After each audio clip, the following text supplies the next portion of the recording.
Donc ce matin, un même fil rouge traverse l'actualité internationale et économique, le retour du risque politique comme facteur de déstabilisation des marchés financiers. De Washington à Téhéran, de Tokyo à Caracas, les décisions de pouvoir, qu'elles soient tarifaires, judiciaires ou bien encore électorales, pèsent de plus en plus lourd sur l'économie mondiale. Donald Trump brandit l'arme commerciale contre l'Iran, la Réserve fédérale voit son indépendance questionnée, le Japon s'engage dans un pari électoral aux lourdes implications financières, tandis que le Venezuela et la France entrent chacun à leur manière dans des séquences à haut risque institutionnel. Dans un monde sous tension, les marchés ne scrutent plus seulement les chiffres, mais la solidité des règles du jeu. C'est cette instabilité politique globale que nous allons décrypter ce matin.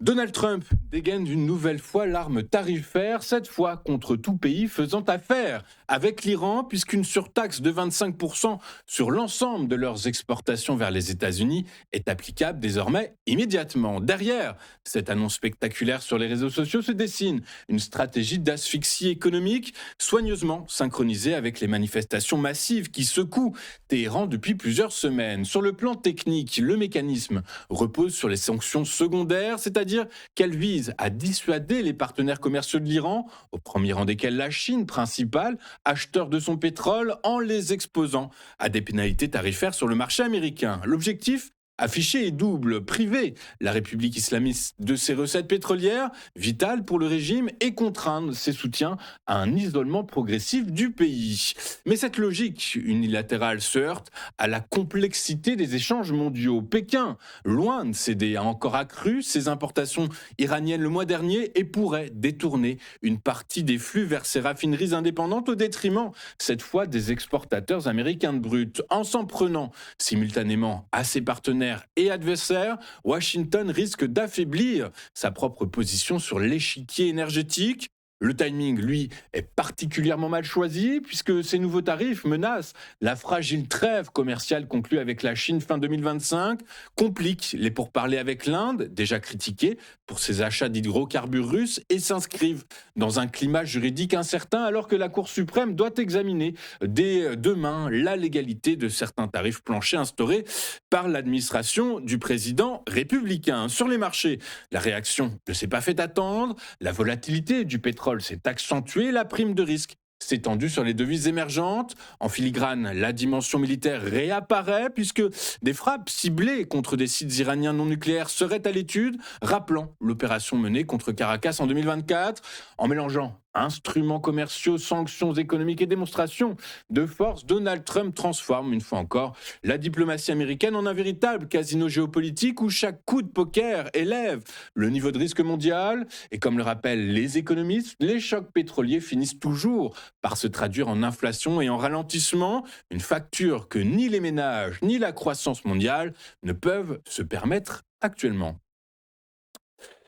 La première ministre japonaise Sana Takahashi s'apprête à dissoudre la chambre basse du Parlement dès le 23 janvier prochain, rapporte Kyodo News, ouvrant ainsi la voie à des élections anticipées dès début février. L'objectif est clair: capitaliser sur une cote de popularité avoisinant les 70% pour consolider la majorité fragilisée du Parti libéral-démocrate qui ne détient pour l'heure que 233 sièges sur 465. Les marchés n'ont pas tardé à réagir. Le yen s'est affaibli à son plus bas niveau depuis juillet 2024, tandis que les actions progressaient et que les rendements obligataires à 30 ans atteignaient un record. Les investisseurs parient sur la continuité des politiques pro-relance de Takaichi, taux d'intérêt durablement bas, hausse des dépenses publiques et soutien ciblé aux entreprises exportatrices. En somme, une orientation keynésienne pleinement assumée, stimuler la croissance pour dynamiser la demande intérieure. Mais le pari comporte des risques politiques et budgétaires. Pour la première fois en 25 ans, le PLD s'avance sans son allié traditionnel Komeito, redoutable machine électorale. Son nouveau partenaire, le Parti de l'innovation du Japon, reste lui cantonné à son fief d'Osaka et dispose d'un ancrage limité dans le reste du Japon. Un scrutin en février retarderait de surcroît l'adoption du budget 2026, risquant de freiner la réponse gouvernementale face à l'inflation qui pèse sur le pouvoir d'achat des ménages nippons. Mais au-delà des manœuvres électorales, c'est un affrontement doctrinal qui se dessine, puisqu'une victoire conforterait Takeshi dans sa volonté d'enraciner un modèle de croissance tiré par la dépense publique, quitte à alourdir une dette déjà équivalente à 260% du PIB et à nourrir de nouvelles tensions inflationnistes. Pour les économistes nippons, cette stratégie pourrait d'ailleurs s'avérer une relance à double tranchant. En effet, ils y voient au contraire une tentative, pour les autres économistes, ils voient au contraire une tentative de redéfinir la viabilité budgétaire autour de l'investissement productif. Ainsi, le Japon aborde une séquence où calcul politique et orientation économique s'entremêlent. Pour Takaichi, chaque pari électoral devient ainsi un test de crédibilité financière et économique. Un front inédit s'est formé hier à Washington pour défendre Jerome Powell, président de la Réserve fédérale américaine, visé, vous le savez, par une enquête pénale sans précédent du département de la justice. L'accusation est bien avoir menti sous serment devant le Congrès au sujet d'un projet de rénovation du siège de la Fed évalué à 2,5 milliards de dollars. En réaction, d'anciens présidents de la Fed, Ben Bernanke, Janet Yellen ou bien encore Alan Greenspan et plusieurs ex-secrétaires au Trésor, dont Henry Paulson et Timothy Geithner, ont publié une déclaration commune dénonçant une instrumentalisation judiciaire destinée à miner l'indépendance de la Banque centrale. Ils alertent sur le risque de dérive vers un modèle où la politique monétaire se plie à l'exécutif, synonyme d'inflation chronique et de perte de crédibilité. L'allusion à Donald Trump est transparente. Revenu au pouvoir, il multiplie les pressions publiques sur Powell pour obtenir une baisse rapide des taux alors que la dette publique américaine frôle 38 400 milliards de dollars. Le président de la Fed dénonce un prétexte pour le destituer. L'affaire, je vous le rappelle, intervient au moment où la Cour suprême s'apprête à statuer sur le pouvoir présidentiel de révoquer les gouverneurs de la Fed, un test juridique crucial pour l'avenir de l'institution. Mais l'offensive judiciaire produit l'effet inverse de celui recherché. Les marchés y ont vu une menace pour la stabilité américaine, baisse du dollar, hausse de l'or à 4600 $ l'once et un bond de 8% de l'argent, signe d'une ruée vers les valeurs refuges. Les investisseurs redoutent en effet une perte de confiance dans le socle institutionnel américain qui garantit la solidité du dollar, pilier du système monétaire mondial.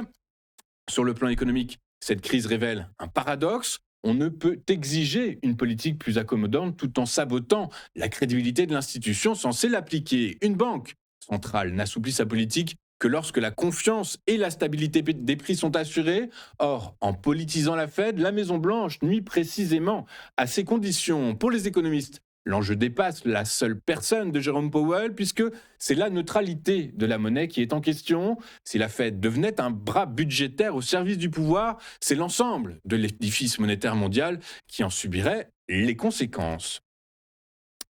Depuis l'opération militaire du 3 janvier ayant conduit à la destitution de Nicolas Maduro, la Maison-Blanche tente d'accélérer la normalisation pétrolière du Venezuela, et ce, au pas de charge. En l'espace de quelques jours, Donald Trump a convoqué les majors pétrolières et parapétrolières à Washington, promis 100 milliards de dollars d'investissement et menacé dès le 11 janvier dernier de barrer la route à ExxonMobil après que son PDG a jugé le pays, je le cite, non investissable. Cette séquence ultra condensée illustre une volonté de reconfigurer le paysage énergétique mondial, régional, dans un laps de temps inédit, alors même que les contentieux d'arbitrage et les expropriations de 2007 restent ouverts. Chevron, seule major américaine, encore présente sur place grâce à une licence spécifique, apparaît comme un acteur pivot dans cette phase de transition, prise entre la pression politique et la prudence juridique.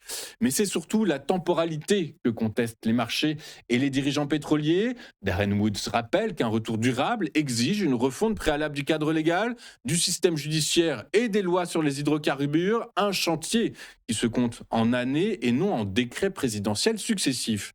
En cherchant à comprimer en quelques semaines un processus d'investissement qui historiquement s'étale sur des cycles longs, la Maison-Blanche augmente le risque d'erreur d'allocation du capital et d'instabilité réglementaire.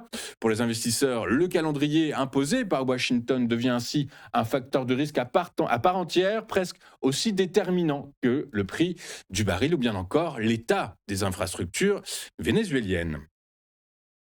Enfin en France, Marine Le Pen entame ce mardi, à un an précis de la présidentielle 2027, un bras de fer judiciaire décisif devant la Cour d'appel de Paris. L'enjeu transcende le pénal puisque sa condamnation en première instance pour détournement de fonds publics dans l'affaire des assistants parlementaires européens menace directement son éligibilité, la favorite des sondages étant déjà sous le coup d'une inéligibilité de 5 ans et ce à exécution provisoire. L'affaire, née en juin 2014 d'un renseignement anonyme après l'élection de 24 eurodéputés FN, a révélé un système concerté et délibéré selon les juges. Entre 2004 et 2016, le parti aurait détourné près de 3 millions d'euros d'enveloppe UE de 21 000 euros mensuels par eurodéputé pour rémunérer des assistants travaillant en réalité au FN et combler des dettes. Au cœur du réquisitoire, Marine Le Pen, accusée d'avoir rémunéré 4 collaborateurs fictifs entre 2009 et 2016 et d'avoir supervisé le dispositif dès 2011 en tant que présidente du parti. Elle était au cœur de ce système, tranche le tribunal, qui l'a visée pour détournement et complicité sans preuve d'enrichissement personnel. Le verdict de Paris fut sans appel, 4 ans de prison, dont 2 ans fermes sous bracelet électronique, 100 000 euros d'amende et cette inéligibilité immédiate. 13 des 25 condamnés ont fait appel, dont ses ex-assistants Catherine Griset et Guillaume Lullier, et ses figures RN comme Gollnisch, Alliot, Bay, Odoul ou bien encore Walleran de Saint-Just. 5 semaines d'audience s'annoncent donc, mais le RN contre-attaque en mode anti-système. Bardella dénonce, je le cite, un scandale démocratique privant les Français de leur candidate 2 fois finalisée. Le Pen peaufine sa défense avec juristes, professeurs de droit et avocats étrangers traquant les failles d'un jugement qu'elle conteste en martelant la liberté d'affectation des assistants non précisée par Bruxelles. Verdict espéré, eh bien, à l'été 2026. Confirmation avec exécution provisoire, retrait probable comme elle l'a annoncé, ou bien annulation et alors boulevard vers l'Élysée. Ce procès cristallise donc la fracture française, justice technocratique face à la souveraineté populaire. Regardons désormais ce à quoi les investisseurs seront attentifs aujourd'hui. Et aujourd'hui, la journée s'annonce particulièrement chargée d'un point de vue microéconomique, dans un premier temps, puisque la saison des résultats s'ouvre à Wall Street et c'est JP Morgan, c'est le secteur bancaire traditionnel, vous savez, qui ouvre donc cette saison des résultats avec JP Morgan aujourd'hui, Bank of New York également, mais peut-être moins suivi par les investisseurs, sauf si ils sont de nature à vouloir comprendre comment évoluent les banques régionales outre-Atlantique. Et puis demain, on poursuit donc, et puisque c'est Bank of America, Wells Fargo et Citigroup qui publieront leurs résultats financiers. Ça, c'est pour la partie microéconomie. Pour la partie macroéconomique, eh bien, c'est du côté des États-Unis qu'on se dirigera, puisque cet après-midi sera publié le CPI pour le mois de décembre. Je vous rappelle que les économistes l'ont modélisé stable quand il s'agit de l'analyser en données mensuelles, ou bien stable également, enfin en données stables également s'il s'agit de la comprendre en glissement annuel. Sinon, eh bien, voilà, ce sera, c'est donc tout. Sinon, on sera effectivement attentif à l'évolution du yen après que la première ministre japonaise ait affirmé son intention, eh bien, de relancer, de dissoudre l'Assemblée nationale japonaise et de penser à des élections législatives dès février prochain. Regardons maintenant ce qu'il s'est passé hier sur les principales places financières de la planète. Et en Europe, les marchés ont clôturé en ordre dispersé, ébranlés par les menaces inédites de poursuites pénales lancées par l'administration Trump contre Jérôme Powell.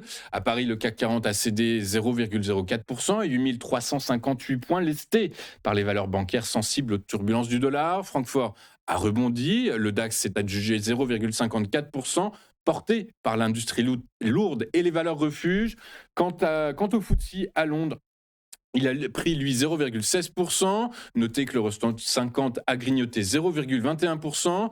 Une volatilité donc maîtrisée, mais qui traduit quand même l'inquiétude des investisseurs, puisqu'une Fed fragilisée risque d'alimenter l'inflation aux États-Unis, déstabilisant les cours de change et surtout la souveraineté européenne. Wall Street a rebondi hier, balayant dans un deuxième temps les craintes initiales sur l'indépendance de la Fed, malgré les menaces de poursuites pénales visant Jérôme Powell, puisque parti en baisse à l'ouverture après l'annonce faite dimanche dernier sur Powell, eh bien le marché s'est redressé grâce au front uni des ex-présidents et des ex-secrétaires au Trésor, comme on l'a vu dans nos actus, tous vent debout contre cette instrumentalisation judiciaire. Ainsi, le S&P 500 a pu reprendre et a clôturé en hausse de 0,16%. Le Dow Jones a lui suivi le même chemin, a gagné 0,17%. Quant au Nasdaq, il a réussi à grappiller, lui, 0,26%. Les cours du pétrole ont terminé en légère hausse hier, les marchés intégrant une nouvelle prime de risque géopolitique. En toile de fond,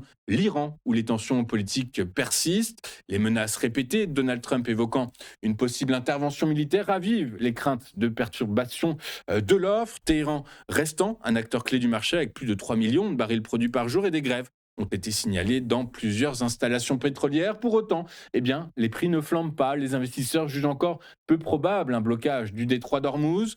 Autre dossier surveillé de près par les opérateurs, celui du Venezuela. Washington pousse à une relance rapide de la production, mais les majors restent prudentes face à l'instabilité politique et au manque de réformes. Résultat, un marché tendu, mais sans panique pour le moment. Et dans ce contexte, eh bien, le prix du baril de Brent de la mer du Nord pour livraison mars a gagné hier 0,84% à 63,87 $. Son équivalent américain, le baril de West Texas Intermediate pour livraison février, a lui gagné 0,64% à 59,50 $. L'unité, nous allons marquer une toute première pause dans cette édition du 13 janvier 2026. Et juste après, eh bien, nous retrouverons les market movers de James D. Twatty, alias le Zout Zurich, qui nous expliquera dans quelle mesure il peut être intéressant de s'intéresser à trois valeurs. Et sans en dévoiler son contenu, eh bien, sachez qu'il s'intéressera à Crédit Agricole, qui s'intéressera à Vallourec et également à Engie. A tout de suite sur Téléfinance.